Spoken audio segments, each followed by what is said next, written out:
ada 3 isu utama yang menjadi referensi untuk anak muda untuk memilih.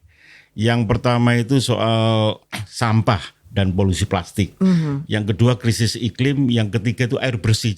Jadi sebenarnya mereka ngepost tentang perubahan iklim pun atau tentang lingkungan pun itu sebenarnya dalam rangka seremonial, global partnership, ya kan? Atau misalnya economic recovery in COVID. Jadi waktu itu kita, wah ini kok bahaya nih. Misalnya nih ekonomi dibangun terus-menerus tapi nggak mikirkan ekologi. Kita lama-lama mau makan apa? Kita lama-lama apakah mau menghirup napas saja harus membayar?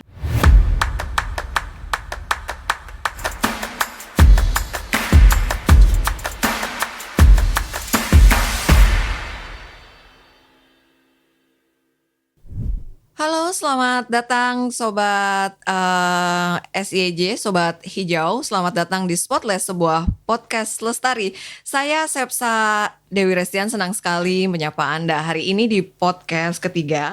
Dan sudah hadir bersama saya di studio SIEJ, ada 3 orang expert nih di bidangnya masing-masing. Boleh saya akan menyapa dulu di sayap sebelah kanan. Ada Bang Andik Hardianto, Policy Governance WWF. Ya Bang. Halo ya. Bang, apa kabar Bang? Baik ini. Ya. Ya baik, terima kasih Bang Andik udah hadir. Terus ada Mbak Ika Idris dari Pusat Studi Perubahan Iklim Monash University Indonesia. Halo Mbak Ika. Halo, selamat pagi. Selamat pagi. Akhirnya main ya ke kantor SIEJ. Welcome. Lalu yang terakhir, yang paling muda di antara kami dan mewakili Gen Z, gitu ya Mbak ya. Ada Mbak Sabita Sekarlintang dari pilahpilih.id. Betul ya Mbak? Betul. Oke, halo selamat datang Mbak. Halo semuanya. Ya, Sobat Hijau, Sobat Lingkungan SIEJ, senang sekali di edisi podcast kali ini kami akan membahas masih terkait Pilpres, Gen Z dan lingkungan. Dan terima kasih Bang Andik, Mbak Ika, juga Mbak Sabita udah hadir di kantor SIEJ. Bentar lagi nih kan tanggal 14 Februari yang tinggal hitungan hari kita mau melaksanakan pesta demokrasi 2024 di mana kita semua akan memilih calon pemimpin Indonesia di masa untuk 5 tahun ke depan. Nah, terkait itu seberapa penting sih mempertimbangkan memilih pemimpin yang peduli dan memiliki komitmen terhadap isu lingkungan? Boleh dimulai dari mana dulu nih? Ayo, rebutan. Mau yang mana? Bang Andik, silakan ya, Bang Andik gimana? Jadi sebenarnya kalau isu lingkungan kita lebih melihat sebenarnya dampak dari kerusakan lingkungan itu sendiri, dan dampak itu kan sekarang sudah jatuh ke tingkat yang krisis ya. Krisis, sehingga kita menjadi bertanya siapa yang harus membayar dari semua kerusakan itu. Seharusnya capres-capres yang datang dan akan terpilih nanti itu memberikan jawaban yang jelas itu. Yang jadi persoalannya jawaban mereka itu selalu teknokrasi, jargon, belum menyentuh ke akar masalah, belum menyentuh ke subjek yang menjadi masalah atau menjadi korban dari kerusakan lingkungan. Itu menurut saya Mbak. Oke Bang Andik, mungkin ke generasi dari pilih ID, Mbak Ika. Sorry, jadi ketukar Mbak Ika, maaf ya Mbak Ika. Mbak Ika yang di sebelah tengah. Maksud saya Mbak Sabita. Oke, di sini mungkin saya sekalian untuk merepresentasikan teman-teman Gen Z kali ya. Jadi sebenarnya di pemilu kali ini kan Gen Z dan milenial itu kita 55% suaranya gitu. Betul, jadi itu suara yang sangat besar, lebih dari setengah gitu kan. Dan sedangkan yang bakal jadi pemimpin di masa depan ini kan dari generasi kami ya.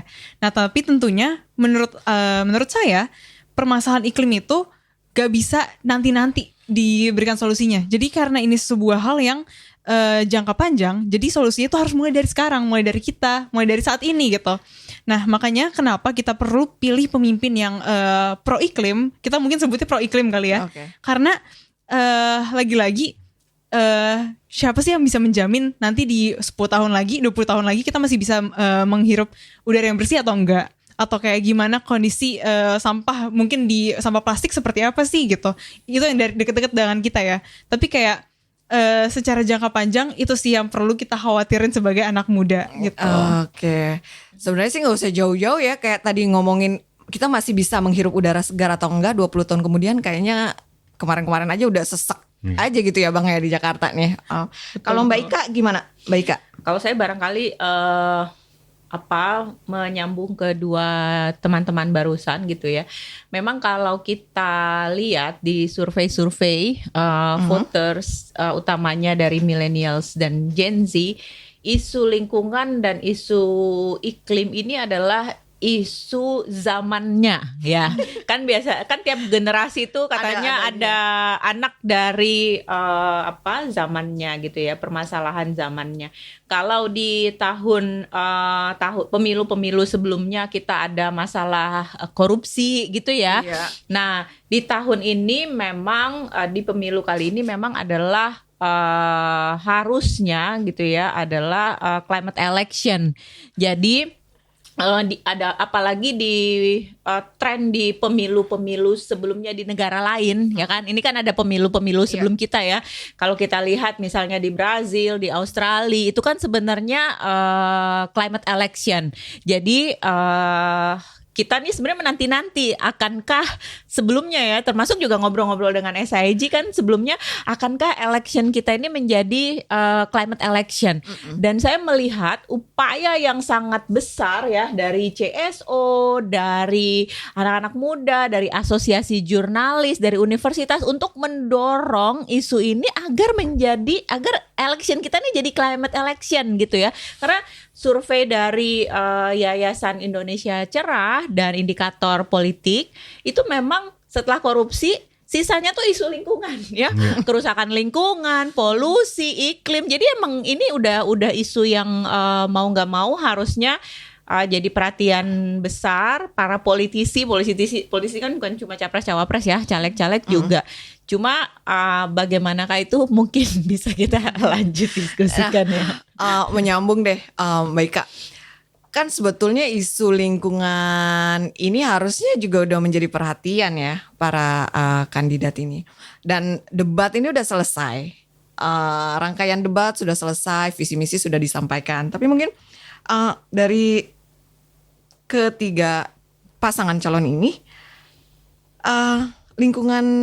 isu lingkungan ini udah jadi prioritas para kandidat belum sih Mbak? Nah, gimana kalau kita tanya dari WWF dulu? Oke deh, boleh Bang. Boleh deh dilempar ke WWF dulu. Biasanya Bang. nanti kerjanya Gimana gampang. Dari WWF nanti mungkin bisa ke Mbak Ika, bisa ke Mas Alita. Gimana Bang? Ya memang tidak ada satupun dari capres-wapres ini yang tidak menyebut isu lingkungan sebagai agenda mereka, itu pasti. Tidak ada satupun Bang ya? Tidak ada satupun, pasti semua menyebut. Tetapi tingkat kedalaman, tingkat relasinya dengan masalah yang harus dihadapi itu yang jadi persoalan. Kita sudah melakukan survei yang berhubungan dengan kelompok muda ini ya. Ada 3 isu utama yang menjadi referensi untuk anak muda untuk memilih. Yang pertama itu soal sampah dan polusi plastik. Yang kedua krisis iklim, yang ketiga itu air bersih. Jadi 3 ini yang jadi persoalan yang tampaknya mengikat mereka dengan apa yang harus dipilih. Tetapi instrumen yang digunakan adalah media sosial, bukan policy, bukan penjelasan pidato. Nah, selama ini medsos yang berhubungan dengan isu lingkungan dari capres itu justru yang menjadi persoalan. Karena semua berhadapan dengan masalah. Semua adalah orang yang dihadapan dengan misalnya dampak-dampak krisis iklim dari strategi hilirisasi itu langsung ke salah satu capres. Isu kerusakan lingkungan yang berhubungan dengan tambang langsung ke isu capres, isu lingkungan yang berhubungan dengan reklamasi itu langsung berhubungan dengan capres. Jadi referensi media sosial itu yang justru ini menjadi tantangan besar bagi kelompok muda untuk memilih dengan tepat ya. Itu menurut saya itu. Oke. Gimana Mbak Ika? Kalau dari Mbak Ika? Kalau dari saya sih belum ya. Tapi gini, mungkin saya berikan konteksnya dulu bagaimana semua politisi kita in general. Jadi waktu sebelum pencalonan malah jadi kami dari Monas Climate Change Communication Research Hub. Jadi memang kita pusat studi perubahan komunikasi perubahan iklim. Waktu itu kita mau lihat sebenarnya politisi tertarik nggak sih? Karena kan kita udah mau election ya. Ya, betul. Jadi kita menganalisis sebenarnya postingan-postingan Facebook politisi. Dan politisi ini loh, eksekutif, legislatif, Stalking jadi Mbak ya? bukan stalking. Kita pakai data mining. Jadi Nggak, kita ya, maksud aku kan biasa anak-anak kalau misalnya mau liatin media sosial cari-cari bahasa kami itu Nggak, stalking. ini big data. Jadi big Oke. data. Jadi ada 157 politisi yang kita pilih. Jadi menteri semua, ketua-ketua komisi di DPR semua gitu ya. Terus udah gitu kepala daerah sampai level gubernur dan wakil gubernur. Bahkan ketika sudah diganti tetap kita ambil page-nya. Jadi kita ambil page-nya itu dari 2019 sebenarnya. Kita mau lihat ini mereka ngapain sih dari pemilu sebelumnya. Terus ternyata setelah kita analisis, kita pakai 40 keywords yang memang jadi prioritas komitmen pemerintah untuk isu perubahan iklim. Nah, ternyata dari 157 itu cuma 106 politisi yang masuk. Kan kita masukin semua namanya. Ternyata yang dari 157 itu nggak semuanya bahkan berbicara tentang, bahkan ngepost tentang perubahan iklim itu nggak semuanya. Dan ketika kita lihat lagi postingannya ini termasuk menteri-menteri yang aktif loh. Misalnya kayak Sandiaga Uno berapa kali sehari sih posting di sosial media gitu kan, mungkin 3 atau 4 kali sehari gitu. Ini semuanya ya. Jadi ternyata itu cuma 983 post. Itu saya sampai bilang ke tim saya, coba dilihat lagi deh, salah kali toolsnya gitu kan. Pas ini bikin Sampai banget. Sampai saya nggak percaya dengan datanya gitu. Maksudnya ini data 3,5 tahun loh. Data 3,5 tahun, 157 page politisi. 983, bener Mbak, bener. Kita cek 3 kali. Oh iya bener, kita udah masukin semua keywords dan itu tools yang kita pakai untuk mining datanya. Wah itu emang cuma sedikit banget. Dan akhirnya pas kita lihat topiknya apa, jadi kita pakai topik modeling. Ternyata memang ada 8 topik, tapi yang paling banyak itu adalah apa? G20. Karena memang ada orkestrasi ya kan. G20. Jadi sebenarnya mereka ngepost tentang perubahan iklim pun atau tentang lingkungan pun itu sebenarnya dalam rangka seremonial, global partnership ya kan, atau misalnya economic recovery in COVID. Jadi waktu itu kita wah ini kok bahaya nih, justru yang sisi paling kecil, paling sedikit itu tau nggak, terkait dengan food security, air, kekeringan, itu yang paling sedikit diomongin tapi paling sedikit. Nah jadi akhirnya pas kita wah ini kayaknya nggak bisa nih climate election gitu kan, akhirnya kita kerjasama lah, kita berkolaborasi, kita dorong terus narasinya gitu kan, sampai pada visi misi kita analisis lagi tuh visi misi, kita lihat visi misinya kan ada yang tebel ada yang tipis gitu ya, kita bersihin datanya, terus kita cuma pakai 4 keywords, ekologi, lingkungan, iklim, satu lagi saya lupa gitu, tapi ternyata kata-kata itu aja itu cuma 1% dalam dokumen visi misi mereka gitu. Jadi abis itu kita kayak ya udahlah ini kayaknya nggak bakal deh gitu kan. Cuma kita tetap masih punya harapan ya. Terus kita dorong sampai akhirnya ya kita lihat lah sejauh ini emang. Jadi kayaknya udah tadi nggak percaya, habis pas terakhir udah dikit banget sampai menghela nafas akhirnya. Jadi sebenarnya data nggak bisa bohong ya, tren data itu nggak bisa bohong. Oke, jadi kalau udah punya data tuh enak ya ngomongnya karena nggak bisa bohong. Kalau dari Mbak Sabita, gimana Mbak? Mungkin dari dari pilih-pilih ya. Ada pertanyaan lagi mungkin? Enggak, yang masih lanjutin yang tadi. Nanti Mbak ganti, sabar. Udah mau ganti pertanyaan aja dipilah-pilih. Bukan, kirain tadi Enggak. Mau lanjutan? Enggak, lanjut aja. Oke, kalau misalnya dari Pila-Pila sendiri kita juga ada survei kebetulan. Dan kita tuh surveinya menyasar ke kita dalam waktu kurang lebih 1 bulan kita dapat 1035 responden. Dan itu tersebar dari, kan kita ada 38 provinsi, kita dapat 36 per 38 gitu. Nah, kemudian hasilnya cukup menarik. Ternyata 9 dari 10 anak muda ini mereka tuh memikirkan gimana sih masa depan lingkungan kita gitu. Terus bagian yang paling menariknya lagi, sorry pakai contekan kecil di sini. Di sini 97 contekan MK kan. Bukan dong. Nggak apa-apa Mbak. Bukan dong. Oke, kalau 97% responden ini juga menyatakan kalau mereka tuh sangat mempertimbangkan sebenarnya masalah lingkungan untuk memilih pemimpin di pemilu ini. 97% loh gitu. 97%. Betul. Peduli. Tapi iya sangat mempertimbangkan dan cukup Oke. mempertimbangkan gitu. Aha. Kemudian yang menariknya lagi, tapi 87% itu merasa kalau isu-isu soal lingkungan ini nggak cukup dibahas gitu. Dan ini tuh kurang lebih kita ambil data ini di bulan Desember Januari sekitar segituan. Jadi kayak benar-benar kayak udah mendekati Februari dan ini masih cukup fresh lah gitu datanya. Dan di situ sebenarnya jadi kayak ngegambarin sebenarnya kita sebagai anak muda tuh udah pengen nih mana nih kira-kira dari para calon-calon ini udah punya komitmen seperti apa, gagasannya seperti apa gitu-gitu segala macam kan. Cuma masalahnya ternyata dengar dari data dari KIK juga tadi ternyata emang sulit dari sananya gitu. Ternyata bukan kita yang kurang informasi dari media sosial segala macam, tapi ternyata memang yang kita cari itu tidak ada datanya gitu. Kayak ada, cuma ternyata minim begitu. Kayak kita pengen tahu soal perspektif dari para politisi ini, tapi ternyata emang mereka yang nggak sering membahas hal tersebut. Apalagi kita tuh kemarin di Pilih-Pilih ini datengin beberapa kota, dan di situ tuh kita ngebahas soal isu-isu daerah mereka. Jadi itu semakin spesifik lagi kan gitu kan. Jadi kalau misalnya kita ngomongin pemilu kan ngebahasnya kayak presiden gitu. Tapi ternyata masalah-masalah yang ada di daerah itu juga banyak banget. Misalnya teman-teman yang di Semarang mengalami banjirop, atau ternyata teman-teman di Malang mengalami krisis air. Padahal mereka dikelilingi pegunungan, punya banyak sumber mata air segala macam, tapi ternyata mereka mengalami hal-hal seperti itu. Nah, jadi di situ tuh sebenarnya jadi kayak ajang kita semua mikir lewat dengan roadshow ini, kita mikir yang kayak oh ternyata masalah yang kita alami di daerah ini tuh udah berasa banget. Tapi pemerintah kira-kira mau nggak ya untuk punya gagasan dan punya keinginan untuk mengeluarkan kebijakan yang pro iklim gitu.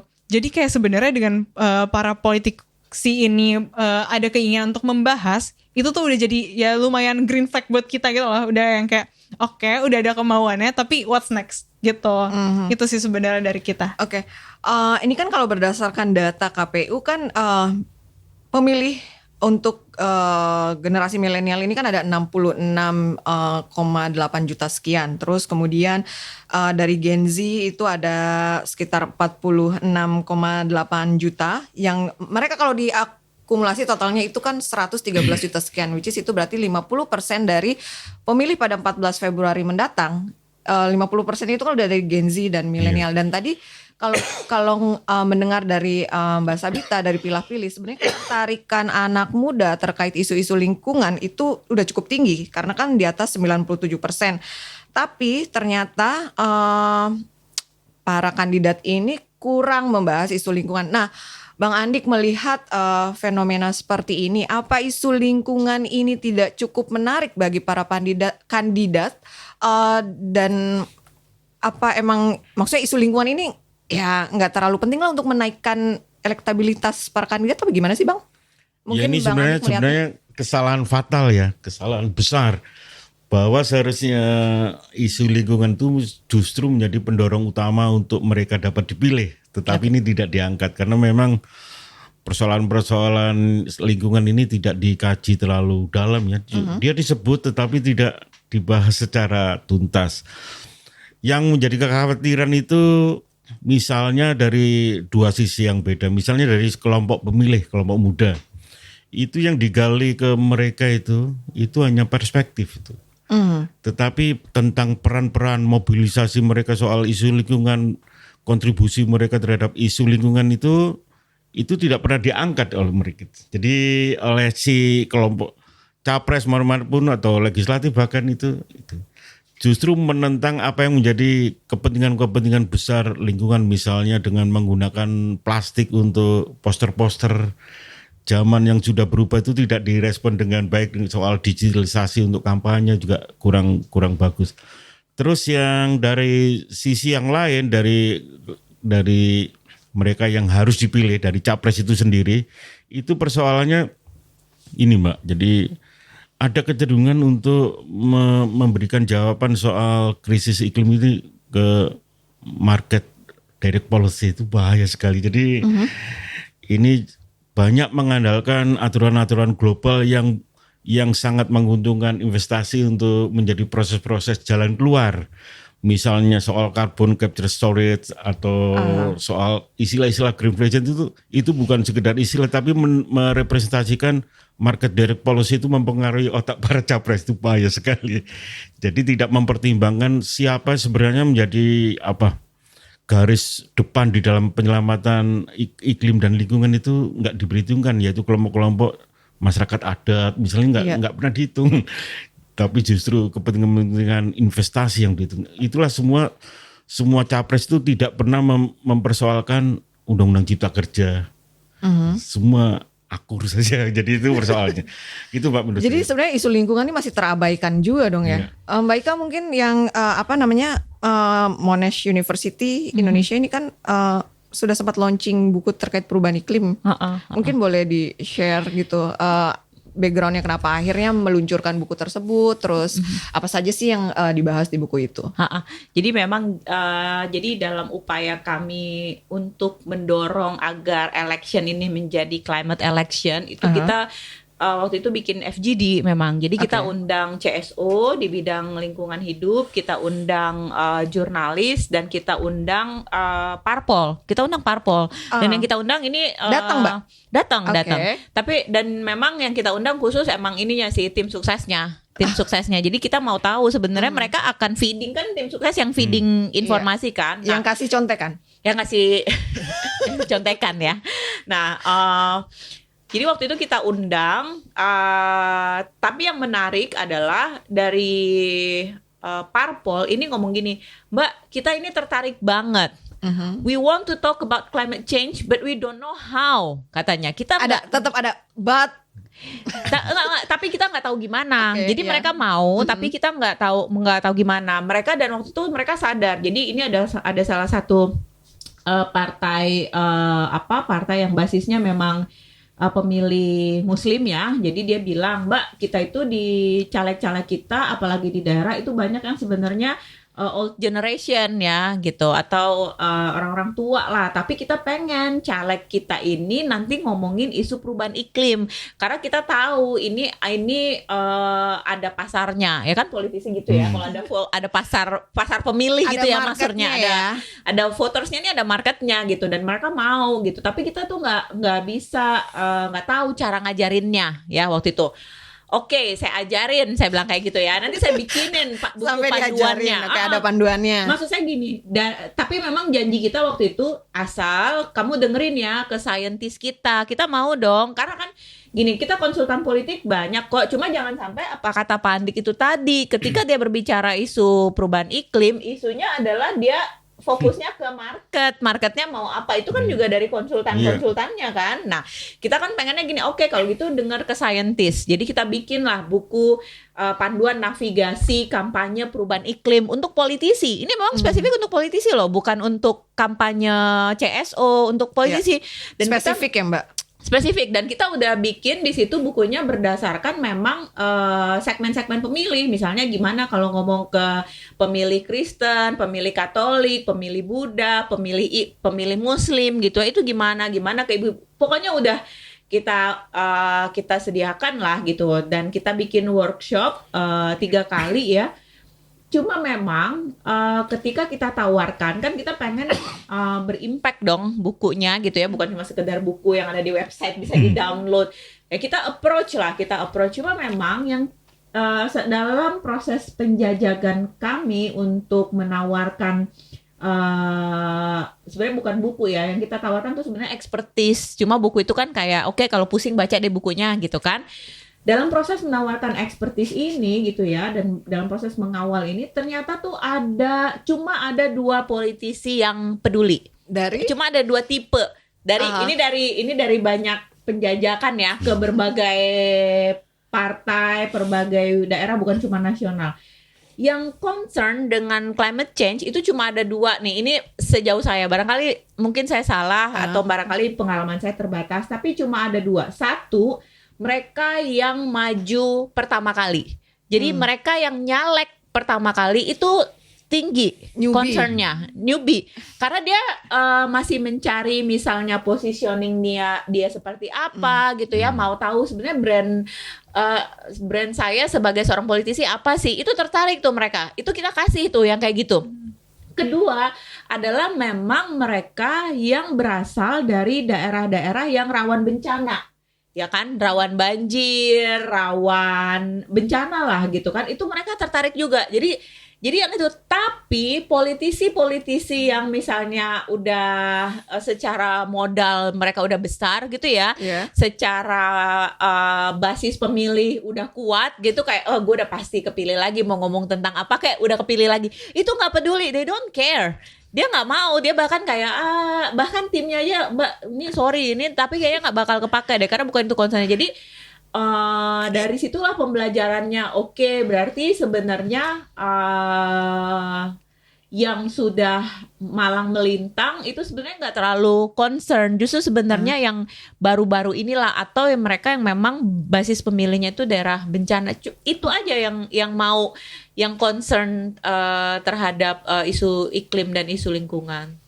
Gitu. Tapi itu sepengalaman saya ya, barangkali ada juga sih yang enggak, tapi saya belum ketemu. Kalau gitu. dari pilih ID mungkin ya, perwakilan dari para young voters gitu, mungkin kegiatan atau agenda apa aja sih yang digalakkan oleh pilih ID untuk misalnya lebih memberi, let's say memberikan edukasi atau pencerahan kepada para anak muda untuk bisa memilih, atau misalnya tahu setidaknya tahu kandidat mana sih yang kira-kira condong atau misalnya punya kepedulian terhadap isu-isu lingkungan.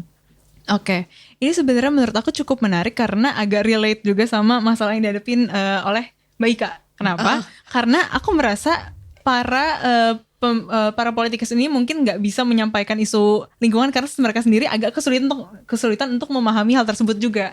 Jadi kayak yang tertarik kan mungkin tadi yang berada di daerah rawan atau yang newbie-nya gitu kan.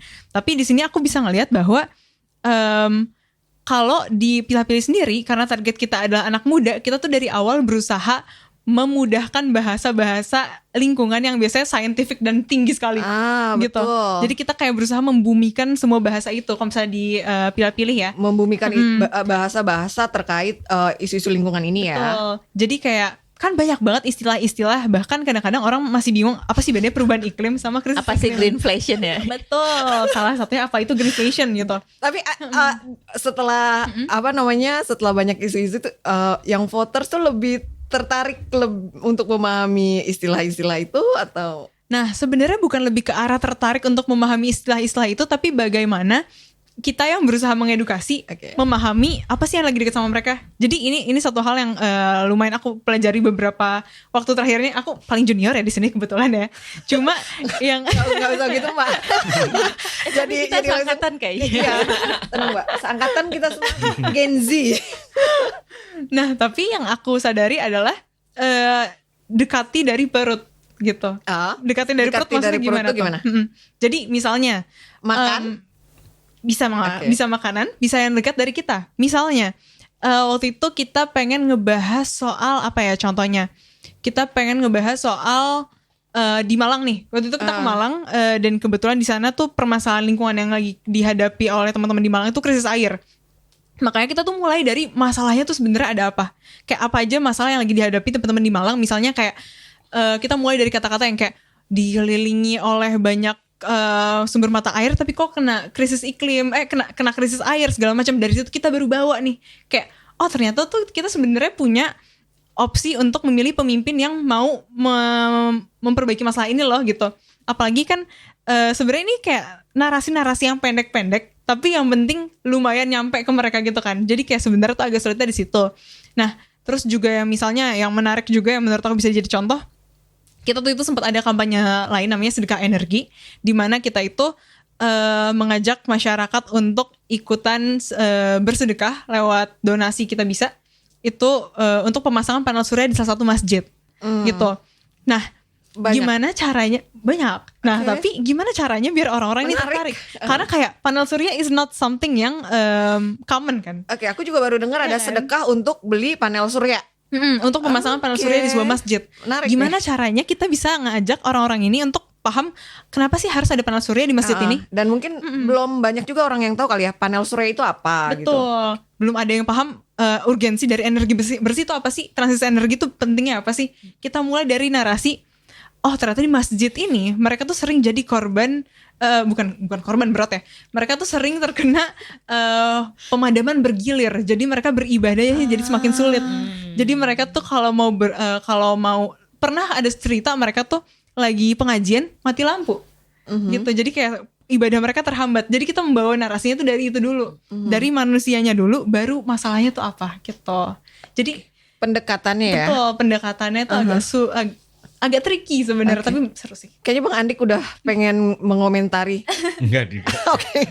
Nggak, iya kan sebenarnya kalau membahas isu-isu kayak climate change gitu, itu kan sebenarnya isu yang sangat dekat sebetulnya ya dengan kehidupan kita gitu kan. Misal kalau sekarang udah nggak pernah tahu lagi tuh bulan-bulan kapan hujan, kapan nggak hujan, terus kemudian kekeringan. Sebenarnya kan isu-isu itu kan sangat melekat yang seharusnya mungkin apa ya, para pemilih atau juga kandidat terkait isu lingkungan ini harusnya lebih gencar lagi sih Bang. Nah kalau di isu konservasi Bang, untuk mendorong para kandidat ini, ada ini nggak Bang dari WWF?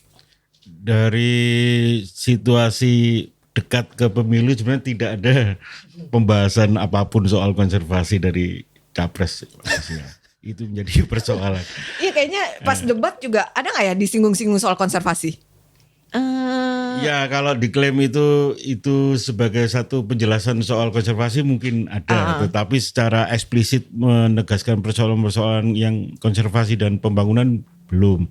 Misalnya begini, soal pembangunan besar-besaran yang transportasi yang berhubungan langsung dengan habitat gajah itu kan jadi itu satu hal yang betul yang harus dipromosikan atau bagaimana kajian, karena sarana-sarana transportasi di masa depan terutama di luar Jawa itu pasti berhubungan langsung dengan habitat-habitat yang harus dilindungi itu. Iya. Karena kalau Jawa sudah nggak ada persoalan soal itu, tapi kalau di luar Jawa pasti jadi persoalan. Iya, dan pembangunan infrastruktur yang masif tentu berdampak ya Bang Iya. pada habitat misalnya Iya. gajah mungkin di Sumatera. Ya, yang terkait dengan sustainable infrastruktur itu kan sebenarnya persoalan-persoalan yang harus dipromosikan di masa depan. Tapi harus ada kejelasan soal konsep, soal praktek. Dan kemudian juga soal IKN sendiri itu kan dipromosikan sebagai kota masa depan yang berhubungan langsung dengan alam ya. Jadi tidak merusak tapi justru melindungi. Tapi secara konseptual itu harus diperjelas bagaimana. Jadi persoalan-persoalan itu tidak menjadi fokus utama ya. Fokus utama itu justru kalau di luar debat capres maupun di luar visi misi itu justru yang berhubungan dengan kelompok-kelompok miskin dan rentan, seperti bansos, makan gratis. Kalah ya. Ya, itu merupakan isu yang jadi tragis ya. Ini zaman sudah sangat maju sekali, tapi isu-isu soal itu masih menjadi beban bagi bangsa untuk memilih. Jadi, ya kan. Iya. Seharusnya iklim menjadi pertimbangan utama untuk memilih, tetapi orang kalau dibandingkan dengan isu makan gratis ya dia lebih ke makan gratis itu. Tapi sebenarnya menyambung dari Iya, gimana, Bang Mbak Andik Ika? juga itu, kalaupun misalnya gini ya, IKN ini kan jelas ya positioning masing-masing kandidat terkait IKN.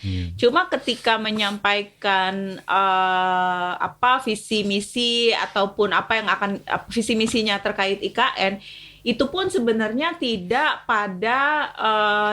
berpusat atau tidak di frame dengan kacamata lingkungan dan iklim gitu ya. Jadi misalnya kayak pasangan Amin gitu ya, mereka menolak, tapi mereka menolak lebih kepada akhirnya yang dipakai untuk membingkai bukan masalah lingkungannya, tapi yang dipakai membingkai adalah nanti sebenarnya ada yang lebih butuh loh. Iya. Ini sebenarnya pembangunan di 40 kota gitu. Jadi emang padahal itu banyak banget yang bisa dibahas gitu. Jadi emang kalau saya lihat sih memang ketika menyampaikan visi misinya memang bukan frame Iya. lingkungan atau Iya, frame iklim jadi yang dipakai ya Bang ya. Fokusnya memang bukan isu lingkungan ya, tapi Iya.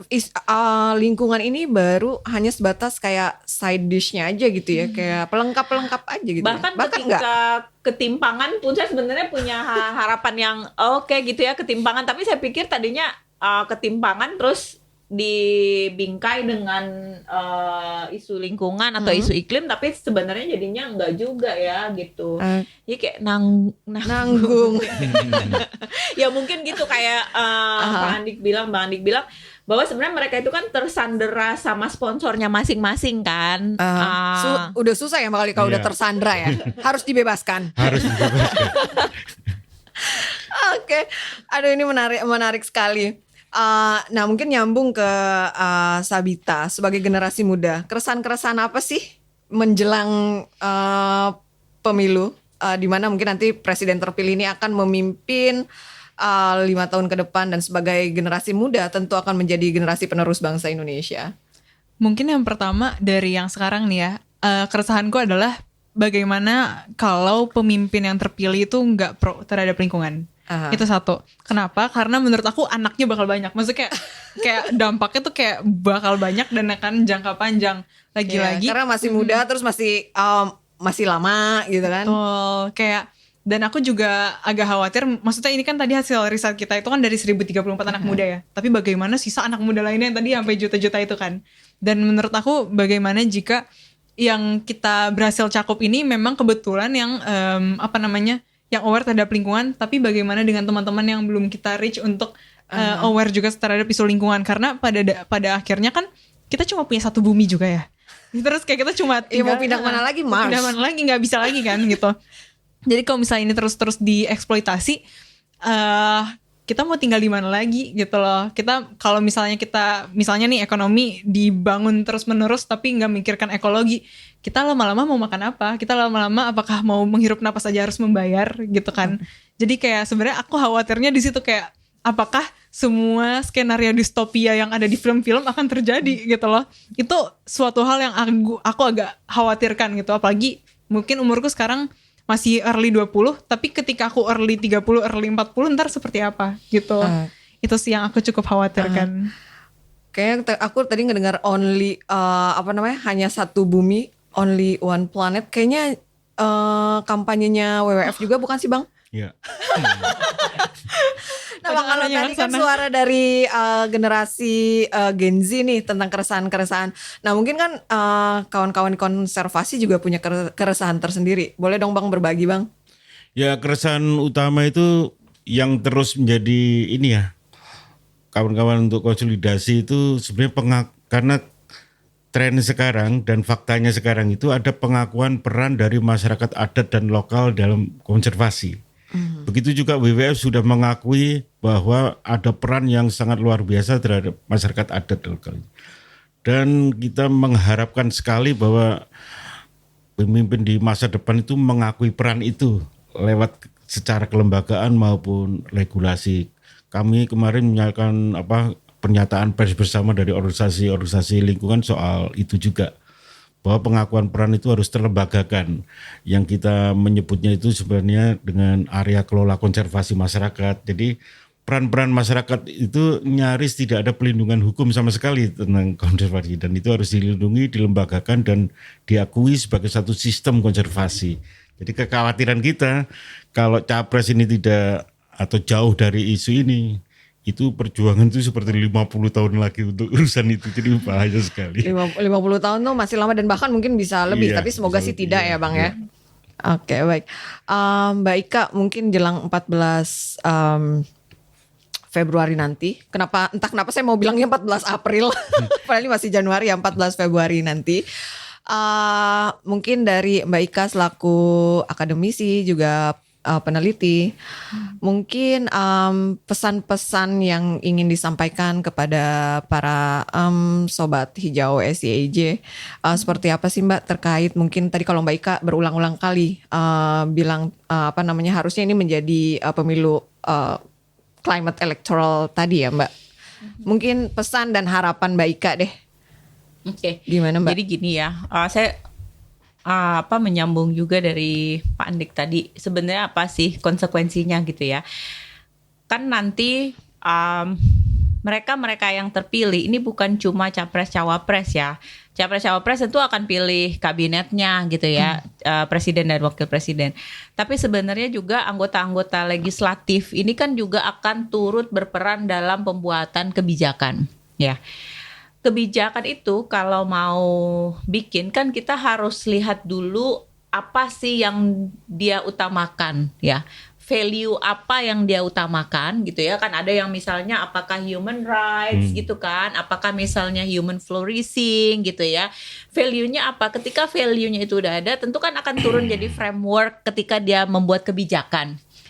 Kita lihat hari ini gitu ya. Memang ada yang menjual misalnya kita mau stabilitas gitu ya. Kita mau perubahan, kita mau macam-macam lah gitu.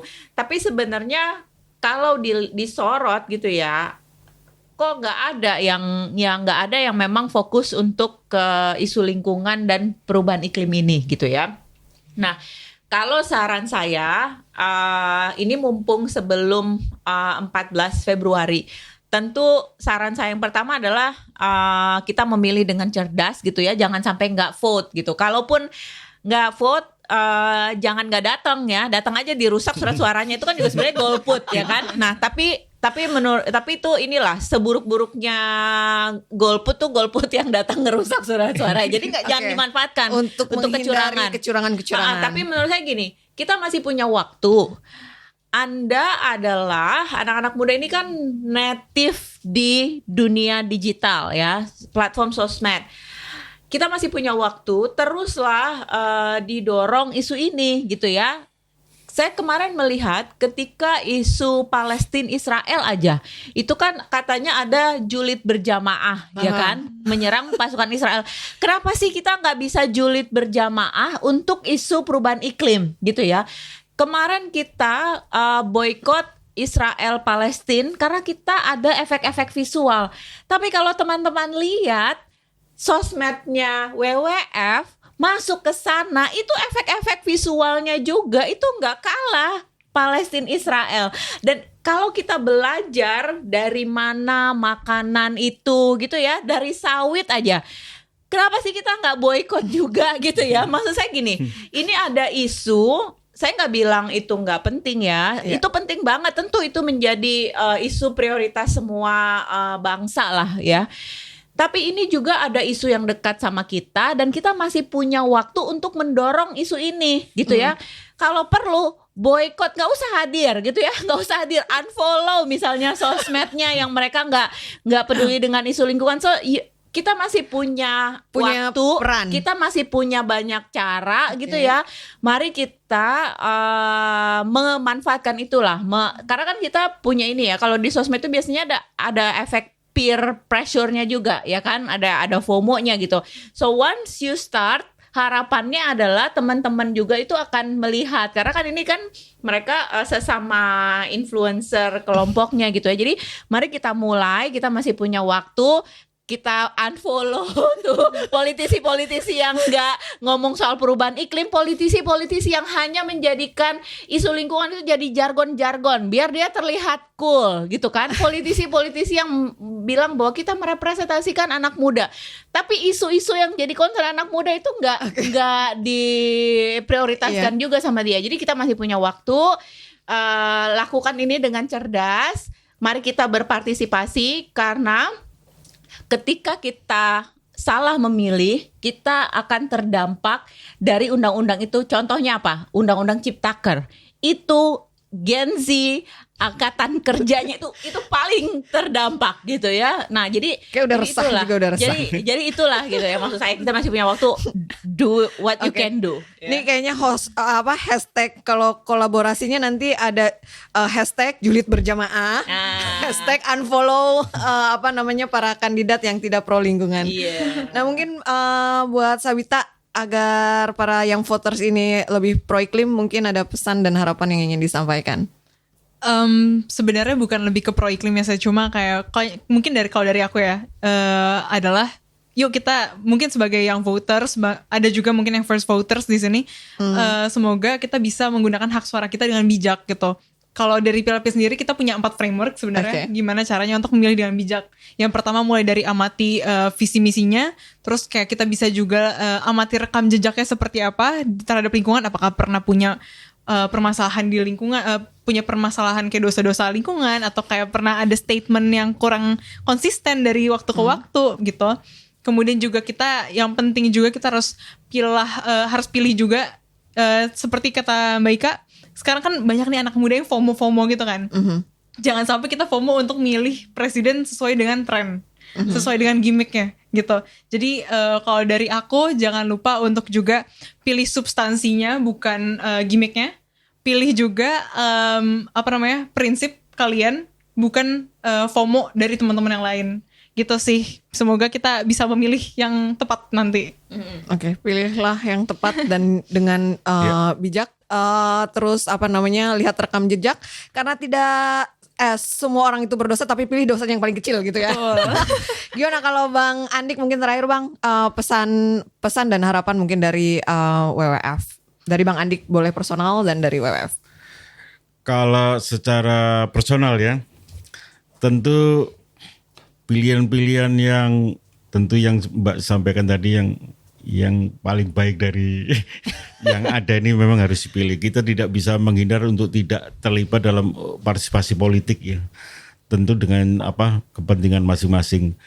Kalau dari WWF saya bukan wewenang untuk menyampaikan secara organisasi sikapnya harus apa, tapi kalau saya personal begitu. Terima kasih. Oke, baik, ini menarik banget ya perbincangan hari ini. Saya sendiri senang banget bisa mendengar dari suara dari pilih.id, ada Mbak Sabita, terus Mbak Ika juga. Thank you Mbak udah datang dan udah kasih gambaran tentang survei dari Monash yang tadi hasilnya menarik banget. Terus bukunya.